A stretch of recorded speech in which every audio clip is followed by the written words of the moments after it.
The Hobbit, Chapter 13, Not at Home, pages 234 to 235.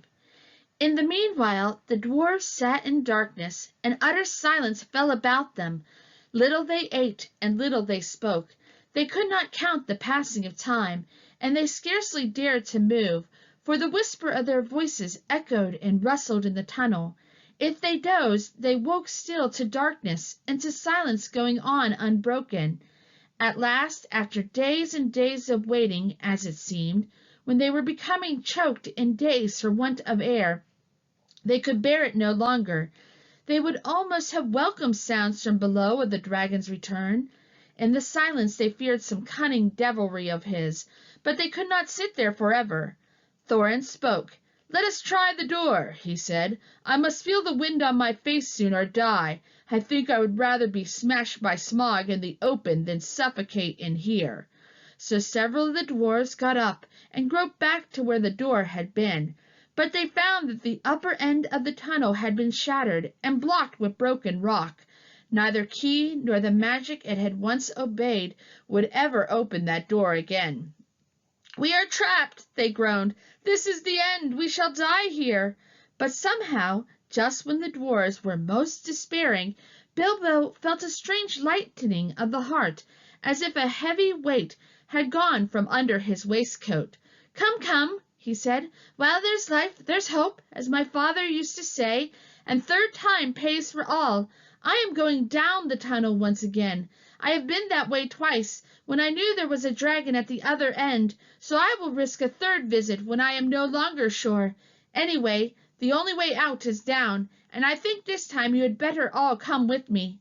In desperation they agreed, and Thorin was the first to go forward by Bilbo's side. "Now do be careful," whispered the hobbit, "and as quiet as you can be. There may be no Smaug at the bottom, but then again there may be. Don't let us take any unnecessary risks." Down, down they went. The dwarfs could not, of course, compare with the hobbit in real stealth, and they made a deal of puffing and shuffling, which echoes magnified alarmingly. But though every now and again Bilbo in fear stopped and listened, not a sound stirred below. Near the bottom, as well as he could judge, Bilbo slipped on his ring and went ahead. But he did not need it. The darkness was complete, and they were all invisible, ring or no ring.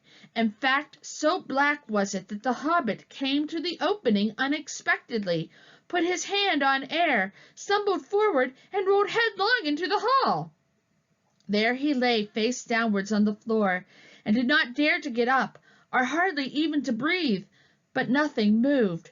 There was not a gleam of light, unless, as it seemed to him, when at last he slowly raised his head, there was a pale white glint above him and far off in the gloom.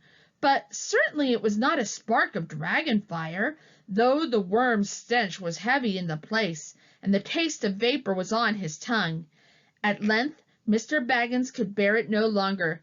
"Confound you, Smaug, you worm!" he squeaked aloud. "Stop playing hide and seek." Pages 236 to 237. "Hide and seek! Give me a light, and then eat me if you can catch me." Faint echoes ran round the unseen hall, but there was no answer. Bilbo got up, and found that he did not know in what direction to turn. "Now I wonder what on earth Smaug is playing at," he said. "He is not at home today, or tonight, or whatever it is, I do believe.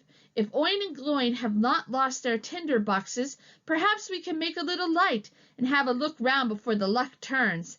"Light!" he cried. "Can anybody make a light?" The dwarfs, of course, were very alarmed when Bilbo fell forward down the step with a bump into the hall, and they sat huddled just where he had left them, at the end of the tunnel. "Shh! Shh!" they hissed when they heard his voice, and though that helped the hobbit to find out where they were, it was some time before he could get anything else out of them. But in the end, when Bilbo actually began to stamp on the floor and screamed out "Light!" at the top of his shrill voice, Thorin gave way, and Oin and Gloin were sent back to their bundles at the top of the tunnel. After a while a twinkling gleam showed them returning. Oin with a small pine torch alight in his hand, and Gloin with a bundle of others under his arm. Quickly Bilbo trotted to the door and took the torch, but he could not persuade the dwarfs to light the others, or to come and join him yet.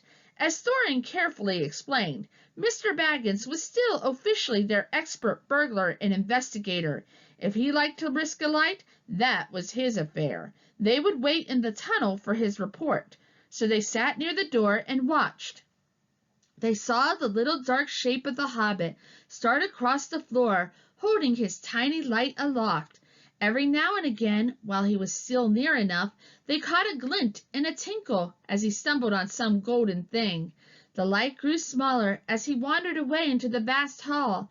Then it began to rise, dancing into the air. Bilbo was climbing the great mound of treasure. Soon he stood upon the top and still went on. Then they saw him halt and stoop for a moment, but they did not know the reason. It was the Arkenstone, the heart of the mountain. So Bilbo guessed from Thorin's description. But indeed there could not be two such gems, even in so marvelous a hoard, even in all the world. Ever as he climbed, the same white gleam had shone before him and drawn his feet towards it. Slowly it grew to a little globe of pallid light. Now, as he came near, it was tinged with a flickering sparkle of many colors at the surface, reflected and splintered from the wavering light of his torch. At last he looked down upon it, and he caught his breath. The great jewel shone before his feet of its own inner light. And yet, cut and fashioned by the dwarfs, who had dug it from the heart of the mountain long ago, it took all light that fell upon it, and changed it into 10,000 sparks of white radiance, shot with glints of the rainbow. Suddenly Bilbo's arm went towards it, drawn by its enchantment.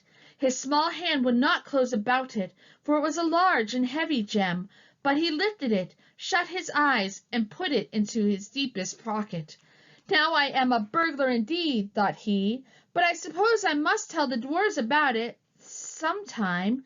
They did say I could pick and choose my own share, and I think I would choose this if they took all the rest. All the same, he had an uncomfortable feeling that the picking and choosing had not really been meant to include this marvelous gem, and that trouble would yet come of it. Pages 238 to 239. Really been meant to include this marvelous gem, and that trouble would yet come of it. Now he went on again. Down the other side of the great mound he climbed, and the spark of his torch vanished from the sight of the watching dwarfs. But soon they saw it far away in the distance again. Bilbo was crossing the floor of the hall. He went on until he came to the great doors at the further side, and there was a draught of air refreshed him, but it almost puffed out his light. He peeped timidly through and caught a glimpse of great passages and of the dim beginnings of wide stairs going up into the gloom, and still there was no sight nor sound of Smaug. He was just going to turn and go back when a black shape swooped at him and brushed his face. He squeaked and started, stumbled backwards and fell. His torch dropped head downwards and went out. "Only a bat, I suppose, in hope," he said miserably. "But now what am I to do? Which is east, south, north, or west? Thorin, Balin, Oin, Gloin, Fili, Kili!" He cried as loud as he could. It seemed a thin little noise in the wide blackness. "The light's gone out! Someone come and find me and help me!" For the moment his courage had failed altogether. Faintly the dwarfs heard his small cries, though the only word they could catch was "Help!" "Now what on earth or under it has happened?" said Thorin. "Certainly not the dragon, or he would not go on squeaking." They waited a moment or two, and still there were no dragon noises, no sound at all, in fact, but Bilbo's distant voice. "Come, one of you, get another light or two," Thorin ordered. "It seems we have got to go and help our burglar." "It is about our turn to help," said Balin, "and I am quite willing to go. Anyway, I expect it is safe for the moment." Gloin lit several more torches, and then they all crept out, one by one, and went along the wall as hurriedly as they could. It was not long before they met Bilbo himself coming back towards them. His wits had quickly returned as soon as he saw the twinkle of their lights. "Only a bat and a dropped torch, nothing worse," he said in answer to their questions. Though they were much relieved, they were inclined to be grumpy at being frightened for nothing. But what they would have said if he had told them at that moment about the Arkenstone, I don't know. The mere fleeting glimpses of treasure which they had caught as they went along had rekindled all the fire of their dwarfish hearts, and when the heart of a dwarf, even the most respectable, is wakened by gold and by jewels, he grows suddenly bold, and he may become fierce.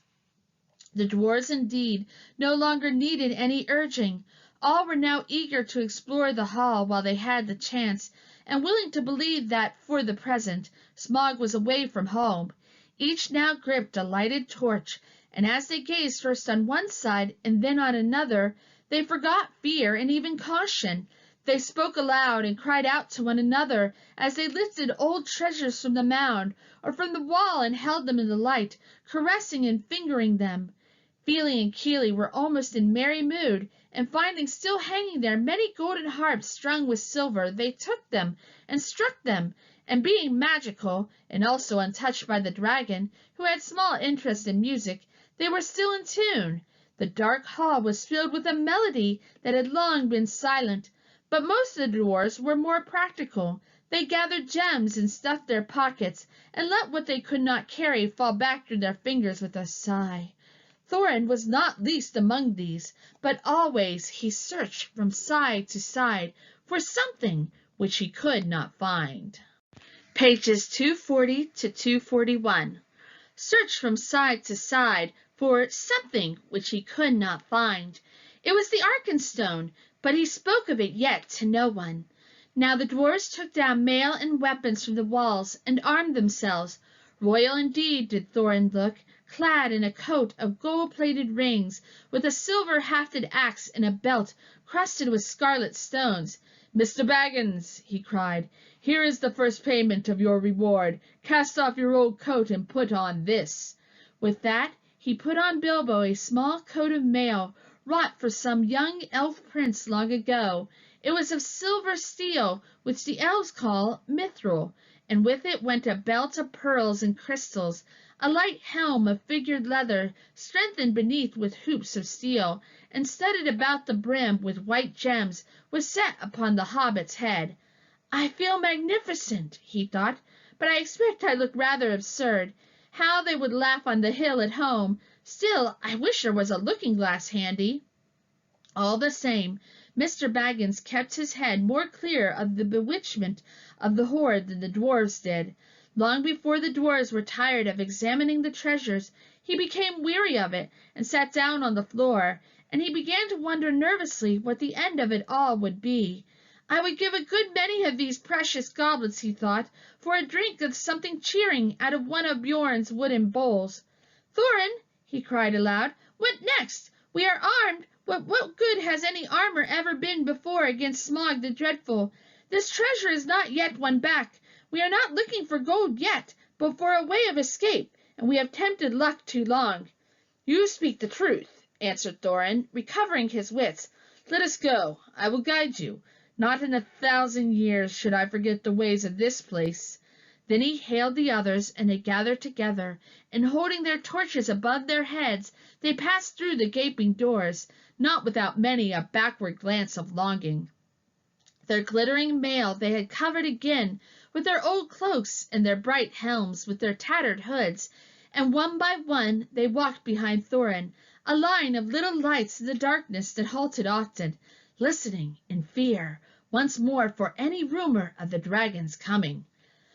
Though all the old adornments were long mouldered or destroyed, and though all was befouled and blasted with the comings and goings of the monster, Thorin knew every passage and every turn. They climbed long stairs, and turned and went down wide echoing ways, and turned again and climbed yet more stairs, and yet more stairs again. These were smooth, cut out of the living rock, broad and fair, and up, up the dwarfs went, and they met no sign of any living thing, only furtive shadows that fled from the approach of their torches, fluttering in the draughts. The steps were not made, all the same, for hobbit legs, and Bilbo was just feeling that he could go on no longer when suddenly the roof sprang high and far beyond the reach of their torchlight.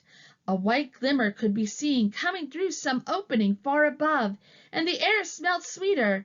Before them, light came dimly through great doors that hung twisted on their hinges and half burnt. "This is the great chamber of Thror," said Thorin, "the hall of feasting and of council. Not far off now is the front gate." They passed through the ruined chamber. Tables were rotting there. Chairs and benches were lying there overturned, charred and decaying. Skulls and bones were upon the floor, among flagons and bowls and broken drinking horns and dust. As they came through yet more doors at the further end, a sound of water fell upon their ears, and the gray light grew suddenly more full. Pages 242 to 243. A sound of water fell upon their ears, and the gray light grew suddenly more full.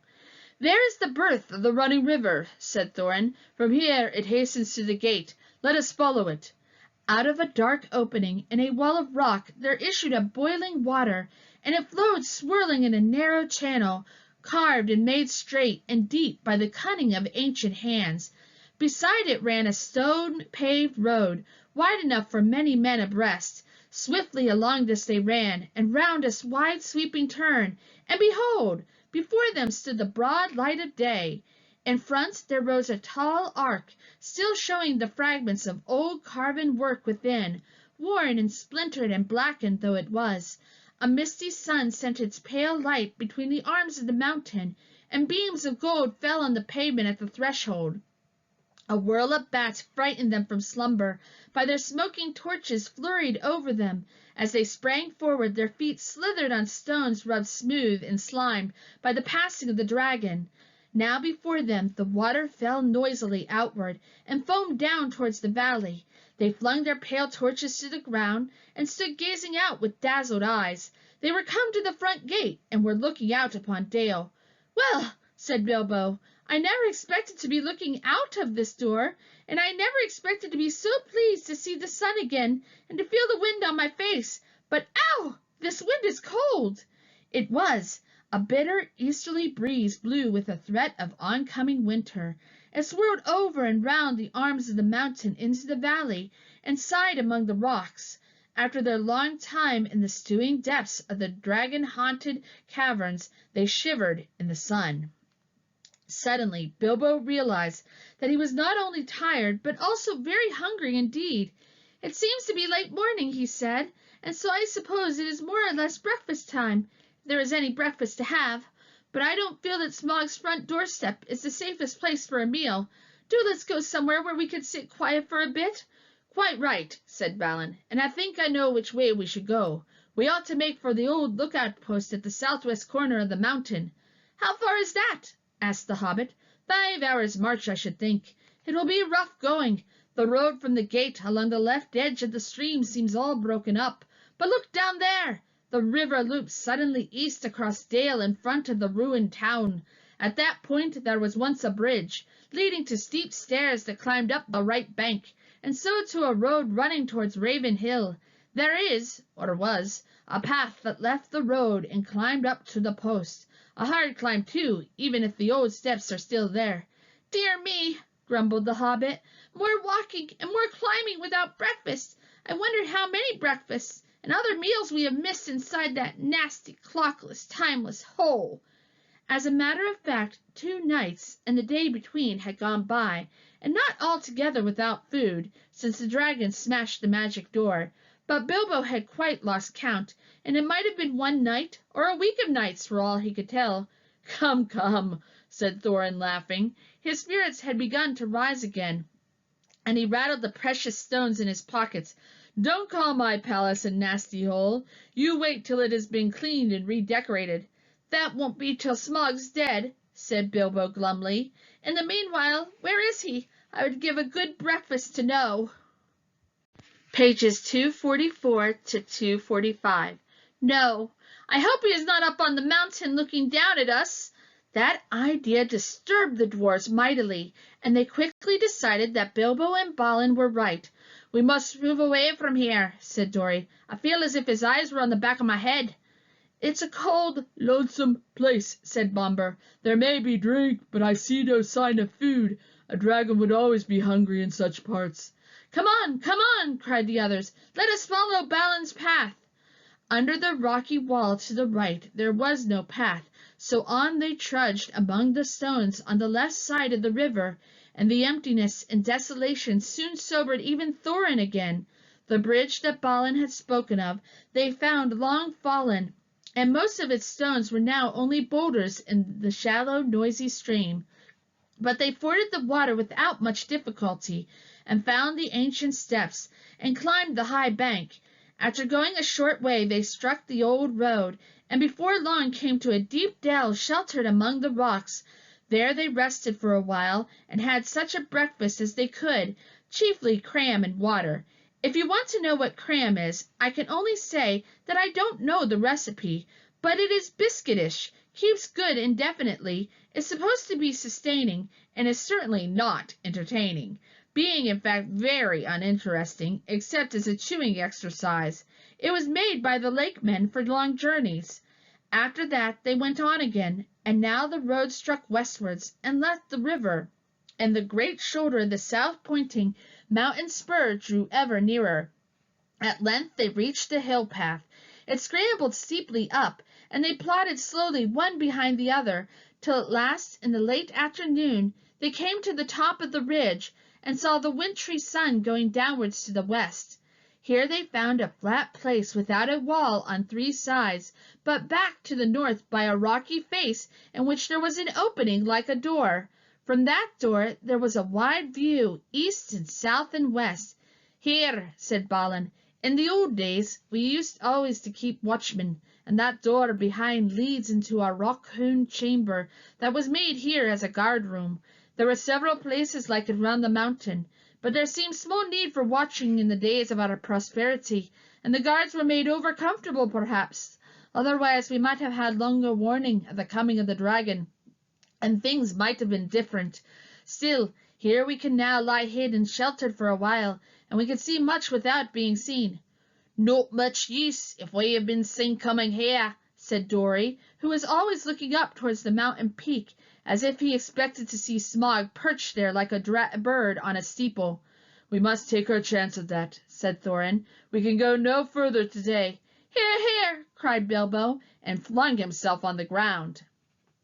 In the rock chamber there would have been room for 100, and there was a small chamber further in, more removed from the cold outside. It was quite deserted. Not even wild animals seemed to have used it in all the days of Smog's dominion.